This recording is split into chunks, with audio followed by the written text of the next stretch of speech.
Hola chicos, Ciencias Naturales 18.9. La hidrosfera, agua, esfera. El agua está en la superficie de la Tierra. Se la puede definir como el conjunto de aguas superficiales que cubren parcialmente la litosfera. La lito era la de la piedra, la corteza. Dice, el conjunto de esas aguas superficiales sería la hidrosfera. Algo más del 70% de la superficie de la Tierra. Es decir, el 70% de la superficie, en nuestros tiempos decíamos las 3/4 partes, que serían el 75, bueno, 70, entre 70 y 75%, están cubiertas de aguas. Una barca sale rentable, La Tierra está cubierta por agua, bien en estado líquido, formando mares, océanos, lagos y ríos, o bien en estado sólido en los glaciares, incluso como gaseosa en las capas bajas de la atmósfera. Oiga, agua. ¿Podríamos utilizar este agua en los desiertos? Sí. No es cuestión de darle a la cabeza. El mayor volumen de agua corresponde a mares y océanos. Oiga, en mares y océanos, ¿qué diferencia? Bueno, el océano es extensión enorme de agua y mares son, pues, recovecos. Es decir, si aquí hay todo un mar y aquí hay un continente, pues cuando ese mar se introduce un poquito entre las tierras del continente, pues tienden a dar a este conjunto. Si este es el océano tal, pues a este subconjunto del océano le tienden a llamar mar tal o mar cual. Por ejemplo, un caso típico sería el mar Mediterráneo, que claro, solo tiene una pequeña abertura de 14 kilómetros entre el océano y el mar Mediterráneo. Pero hay dentro mismo incluso del mar Mediterráneo, pues se hacen subconjuntos de subconjuntos, y adoptan otros nombres. El mar Tirreno, Adriático, Jónico, que hemos estudiado en la historia, y otros. Aquí en España, pues para nosotros es muy importante esta especie de entrante que hay entre el norte de España y el oeste de Francia, al que llamamos mar Cantábrico. Dice, el mayor volumen de agua corresponde a mares y océanos, siguiéndoles los glaciares continentales, de los cuales se calcula que, ojo, si se fundieran rápidamente, el agua sólida que contienen volvería a los océanos. El nivel de estos entonces aumentaría cerca de 60 metros. Claro, esto es casi un imposible porque hablamos de toda el agua helada, de los polos, de los glaciares, de las llanuras de polo, de hielo, hasta 60 metros. Si solo hubiera agua líquida en la Tierra, no agua sólida. Los diversos estados del agua en la hidrosfera varían en cuanto a la cantidad de ella que posee. Poniendo el reloj. Esta cantidad depende de la intensidad del calor solar, dándose así un ciclo hidrológico. El agua no está quieta y es evaporada, precipitada por las nubes y vuelve otra vez. Un ciclo hidrológico que veremos. Hay una evaporación continua en la superficie. Esto lo estáis viendo a diario aquí en la pizarra. No hago más que mojarla y ella se seca. ¿Dónde va el agua que dejo en la pizarra? Oiga, pues por aquí. Y todavía a la tiza le parece poco.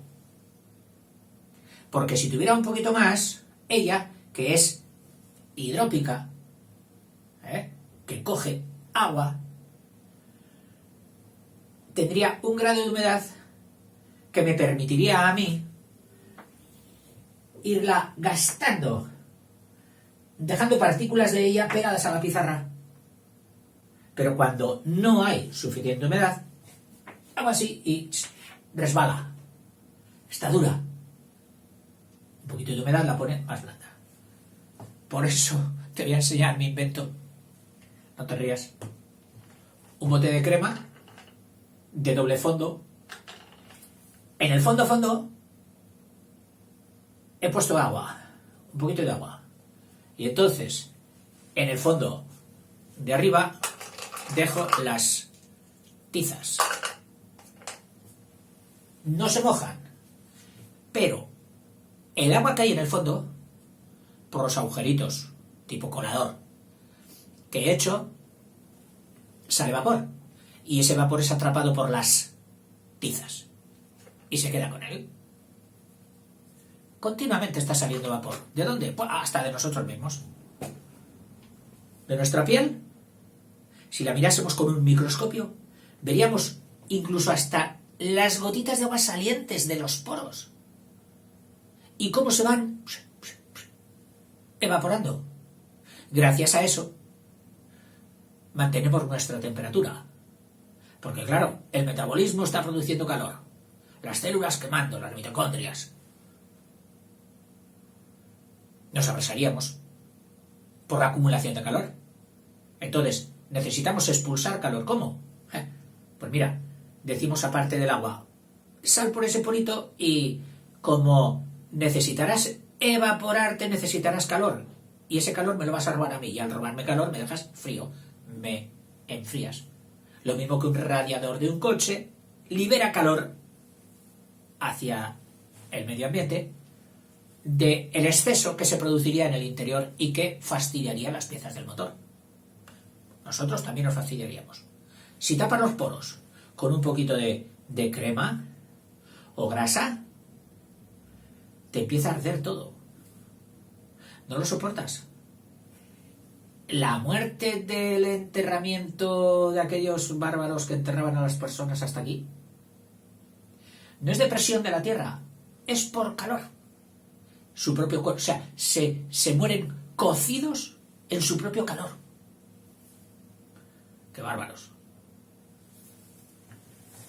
Esto es todo a propósito de la evaporación. Hay una evaporación continua en la superficie, con lo que se originan grandes masas de vapor de agua, que forman las nubes. Por condensación, es decir, otra vez, del vapor de agua, se condensa, se vuelve líquido, se originan las precipitaciones, las lluvias, que caen o bien directamente sobre el mar, que también llueve allí, o bien sobre los continentes, alimentando lagos, ríos, glaciares.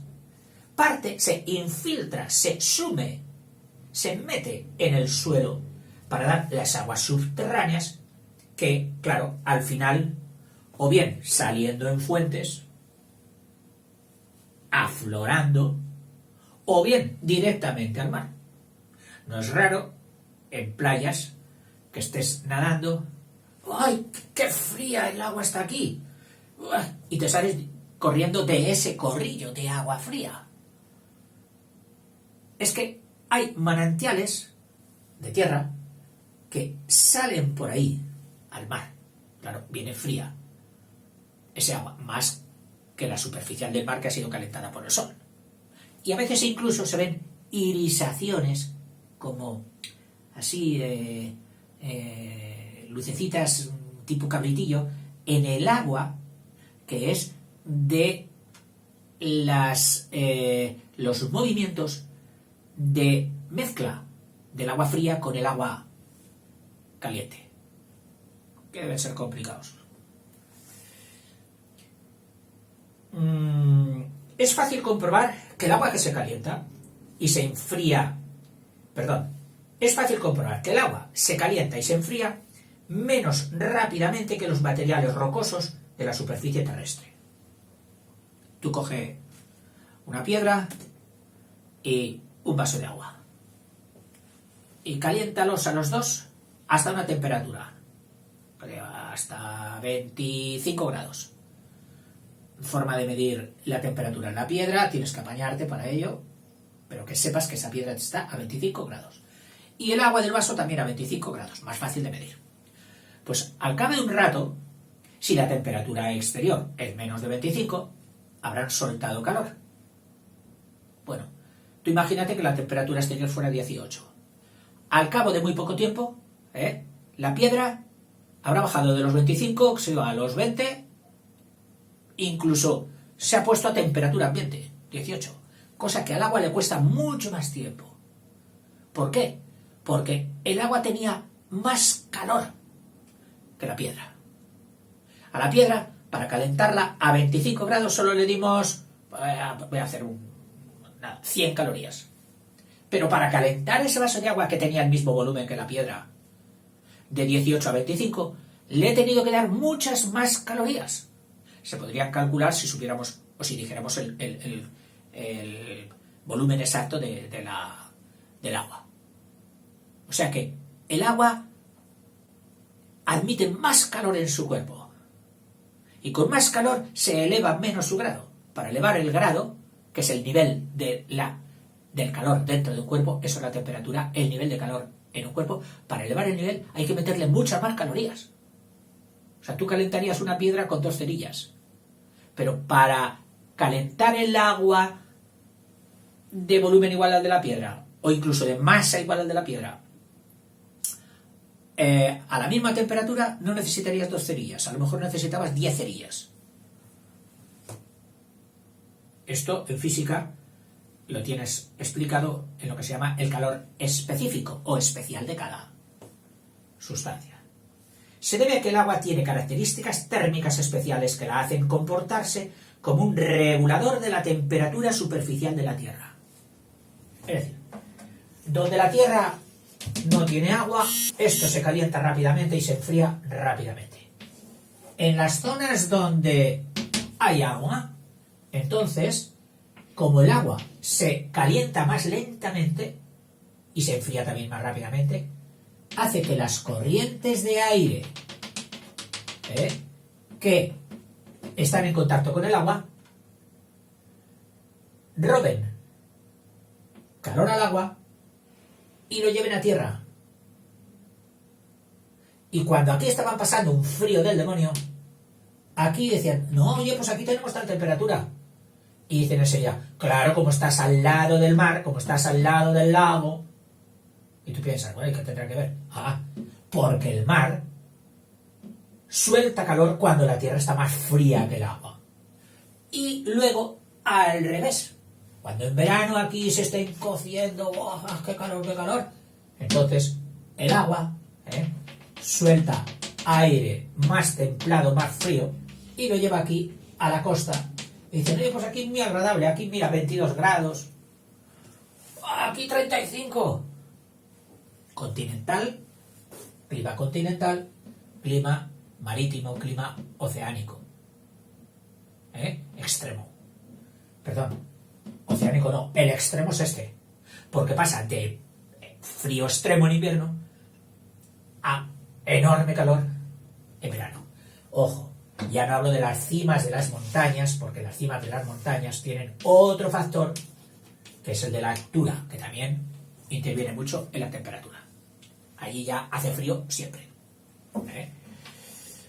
Esto hace que las zonas alejadas de los océanos, al no poseer dicha regulación, sufran temperaturas extremas, mientras que las regiones próximas poseen temperaturas suaves. Por último, cabe destacar la importancia del agua de la hidrosfera para los organismos, pues además de que sin ella no habría podido darse la vida a nuestro planeta, acuérdate de aquello, el aforismo latino que también lo dice, vida nisi aquam, no hay vida sin agua. Todos los seres vivos presentan un alto contenido en agua, que en algunos animales, en nosotros, pues no lo sé, pero me parece que estamos rondando al 90%. O sea, agua. O sea, que nos cogen en una máquina, nos exprimen y nos dejan en un taquito de sólido pequeñísimo y todo el resto sería agua. Bueno, pero todavía hay algunos que tienen más agua que nosotros, que llegan hasta el 97% de su masa. Y no digamos si cogemos las medusas, por ejemplo. Entonces ya creo que será mayor incluso. En fin, hasta aquí una ligera semblanza de la hidrosfera, que no hemos calado mucho porque hay muchísimas más cosas que hacer, pero te dan una idea de la hidrosfera. Hasta luego.